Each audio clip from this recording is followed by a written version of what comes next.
ये सियासी नजरिए ही का रोमांस था कि सियासी कारकुन रक्स करते और नारे लगाते टिकटिकी की तरफ जाते थे। पीठ पर हर बरसते कोड़े के साथ एक नारा गूंजता और चारों तरफ खौफ और जबर की धूप में खड़े लोगों में हौसले की बरकीर लहर दौड़ा देता। लेकिन अब ये सब कुछ किस्सा माजी ठहरा। जिस नस्ल ने अपनी पीठ पर कोड़े खाए वो या तो मर खप गई या सियासत के वतन से जला वतन कर दी गई। आने वाले बरसों में बाकी जो थे इनमें से कुछ मीडिया या एनजीओ में चले गए। सिविल सोसाइटी की एक तवाना आवाज हुआ करती थी, वो भी हालिया सालों में खामोश करवा दी गई है। ज़ियाउल हक के बाद 36 सालों में सियासी नजरियात को फारिग करने का प्रोजेक्ट कामयाबी से अपने अंजाम को पहुंच रहा है। माजी को याद करके आज भी कुछ लोग अपना सियासी ठरक पूरा करते हैं। पीपल्स पार्टी के वो कारकुन जिनका ताल्लुक दादू या बदीन से है अब 60 की दहाई फलांग चुके हैं। बदीन वाले कॉमरेड अब भी ज़ियाउल हक की बदीन आमद पर अपने कारनामे का तस्करा कर ही लेते हैं। जब वो एक गधे पर जनरल ज़िया का नाम लिखकर सड़क पर ले आए थे। ये 1983 था। जनरल ज़ियाउल हक बदीन के PAF बेस पर लैंड कर रहे थे। इन्हें तयशुदा प्रोग्राम के तहत इरिगेशन रेस्ट हाउस आना था,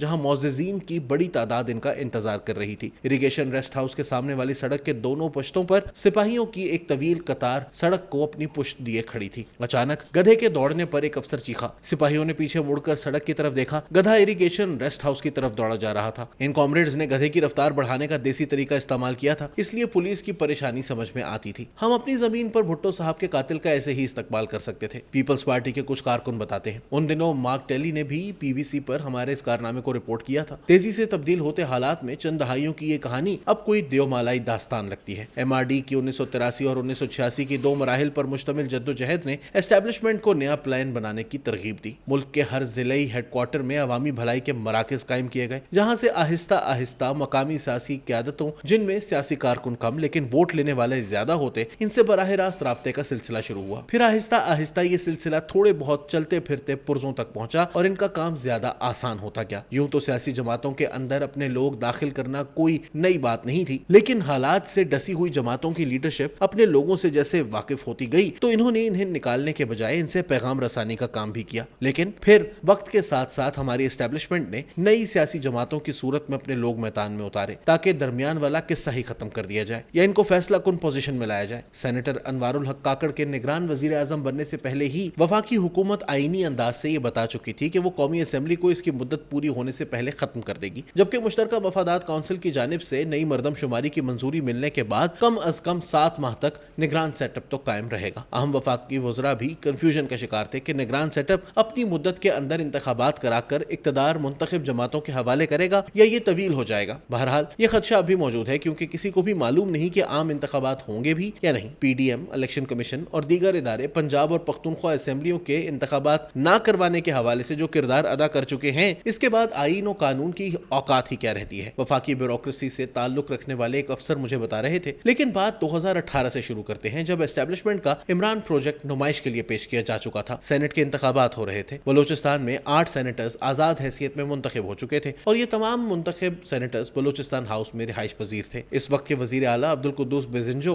इनको लीड कर रहे थे। पीपल्स पार्टी और नून लीग की सेनेट के ऐवान में अक्सरियत थी और ये दोनों जमातें अपना चेयरमैन और डिप्टी चेयरमैन मुंतखब कराने की फैसला कुन पोजीशन में थी। लेकिन अब्दुल कुद्दूस बेजिंजो जादू की छड़ी लेकर एक अनहोनी को होनी में तब्दील करने की ठान चुके थे। बलूचिस्तान हाउस इस्लामाबाद में सादिक संजरानी की तरफ किसी दोस्त ने इशारा करके मुझे बताया कि ये चेयरमैन सेनेट का उम्मीदवार है। जब मैंने इस बात की तस्दीक चाही तो इन्होंने सिंधी में रिवायती जुमला कहा कि अल्लाह खैर किंदो। मैंने भी इस बात को इतना ज्यादा संजीदा नहीं लिया, लेकिन 24 घंटों के अंदर सूरत हाल तब्दील हुई और वजीर आजम इमरान खान बलूचिस्तान हाउस पहुंचे। अपने तमाम वोट कुद्दूस बेजिंजो की झोली में डाल दिए। वही पुराना जुमला, बलूचिस्तान की बहरूमियों को दूर करने के लिए हम ये फैसला कर रहे हैं। उन दिनों मियां नवाज शरीफ ने रजा रब्बानी को सेनेट चेयरमैन के लिए मुश्तरका उम्मीदवार बनाने की पेशकश की, लेकिन आसिफ जरदारी साहब ने मुस्तरद कर दी। इसका एक सबब यह भी था कि रजा रब्बानी ने बहैसियत चेयरमैन सेनेट पार्टी सीनियर्स और क़यादत को कोई लिफ्ट नहीं कराई थी। आईनी और कानूनी मामलात में तो इन्होंने पीपल्स पार्टी की वाहवाह कराई, लेकिन पार्टी वालों के अपने या अपनों के काम में एक की भी ना सुनी। इमरान खान की हिमायत के बाद 11 मार्च 2018 को कुद्दूस बेजिंजो की क़यादत में एक वफ्द इस्लामाबाद में जरदारी हाउस पहुंचा। 3-4 घंटे तक मुज़ाकरात हुए और फिर पार्टी चेयरमैन बिलावल भुट्टो जरदारी साहब इसी वफ्द के साथ बाहर आए और मीडिया के सामने बलूचिस्तान के एहसास महरूमी को दूर करने के लिए सादिक संजरानी की हिमायत का ऐलान कर दिया।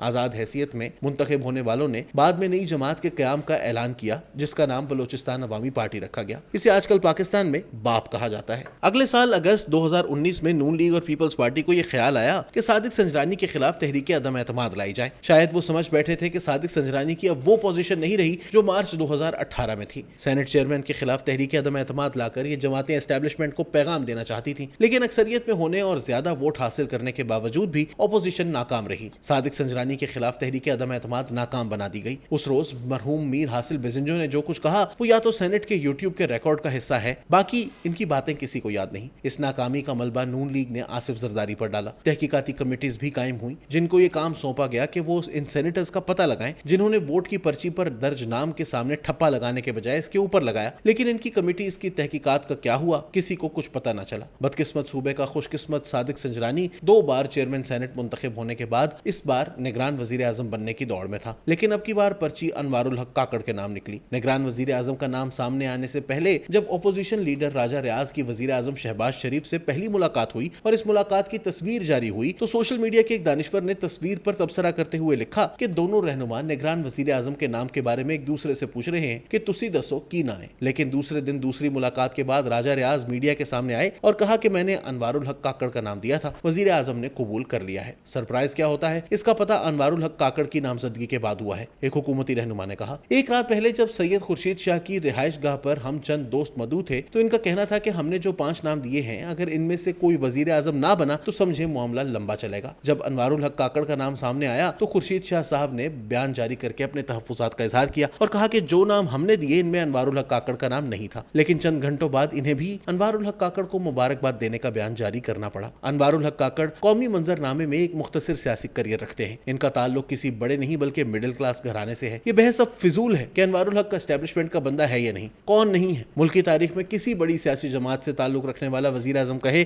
کہ اسے فخر ہے کہ وہ 30 سالوں سے اسٹیبلشمنٹ کی آنکھ کا تارا ہے تو پھر ووٹ کو عزت دو کا بھائی والا نظریہ تو تیل لینے ہی چلا جائے گا نا. شہباز شریف اور ان کے اتحادی لیڈر ماضی قریب میں قومی اسمبلی کے ایوان میں اسٹیبلشمنٹ سے یہ شکوہ کرتے سنے گئے کہ جتنی شفقت عمران خان کے ساتھ کی گئی اتنی اگر ان کے ساتھ کی جاتی تو ملک کا نقشہ ہی تبدیل ہو جاتا. عمران خان ہو یا حال ہی میں مدت پوری کرنے والی یہ سیاسی قیادت، سب نے ہی کچھ نیا نہیں کیا. ہاں البتہ جو اپنے اختیارات تھے وہ بھی سرنڈر کیے. سیاست کی بوتل میں نظریات کے رومانس کا جو بچا کچا شہد تھا وہ محترمہ بینظیر بھٹو کی شہادت، نواز شریف کی پیناما کے ذریعے بے دخلی اور عمران خان کی منتقم حکومت کے بعد ختم ہو چکا ہے. جمہوریت کے ان 3 ادوار نے سیاست کو مستحکم کرنے کے بجائے مزید کمزور کر دیا ہے. عمران خان کی 3.5 سالہ حکومت میں جو کچھ ہوا اس نے باقی مخالف بوڑھی لیڈرشپ کو مجبور کیا کہ وہ سودے بازی کر کے اقتدار میں آئے اور عمران خان کو رگڑا دے. یہی سبب تھا کہ قومی اسمبلی کے الوداعی خطاب میں بلاول بھٹو اپنے والد اور نواز شریف پر پھٹ پڑے کہ وہ ایسی سیاست نہ کریں جس کے بوجھ ان کی اولادیں نہ اٹھا سکیں. لیکن تاریخ کا سبق یہی ہے کہ جب سیاسی جماعتیں بنیادی اصولوں کی پاسداری نہ کریں تو اس کا انجام ایسا ہی ہوتا ہے جس سے وہ اس وقت گزر رہی ہیں.